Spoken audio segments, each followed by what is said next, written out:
There are 9 modules in Velvet Singer software. They each function in very similar ways, so let's start by looking at the repertoire module. This is Dalla sua pace. It's an opera aria. It's in my active repertoire, and I've performed it at 3 different auditions. We can also look at a list view of all repertoire and sort that list by the type.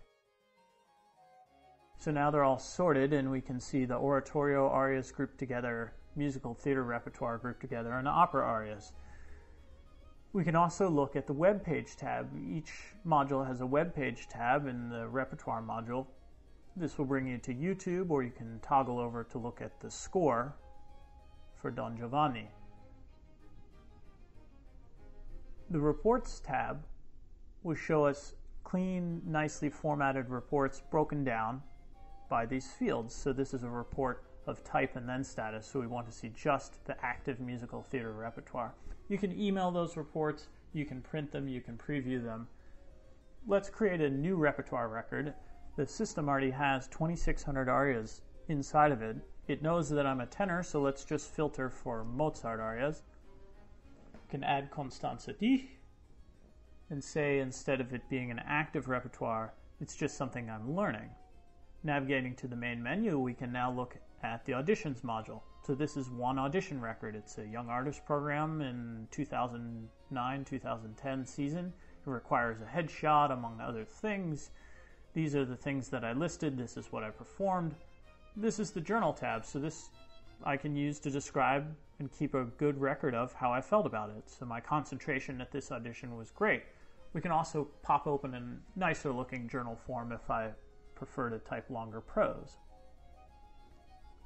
Of course, we can say who was at the audition, how much we spent, whether there was an application form.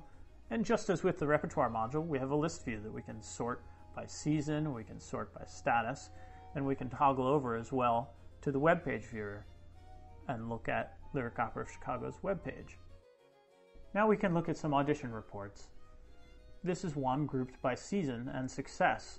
Over time, how much am I auditioning, and how many contracts do I tend to get offered to me? We can drill down even a little bit deeper now and look at repertoire by success. If I sing A Leve Toi, how successful am I versus if I sing Dei miei bolenti? Let's take a quick look at the journal module. As with other modules, you can toggle between views and you can scroll between records using the Rolodex. We can also switch directly over to the project module and look at all of the calls for a certain gig, syncing automatically with your Google Calendar. We can see all of the finances, income, and expenses. Flip directly to the finance module if we need to enter a little bit more detail or if we need to enter an individual expense transaction. Velvet Singer comes pre-populated with information about how to file your taxes and what expenses are appropriate categories for freelance musicians. In the contact module, we can keep track of all of our professional contacts and flag them with a type, such as a VIP contact. From the Web Page tab, you can also drag and drop a photo for all of your professional contacts. Velvet Singer also comes with an email module, so you can send and receive emails and keep all of your gigs, professional contacts, concert announcements perfectly organized all together in one system.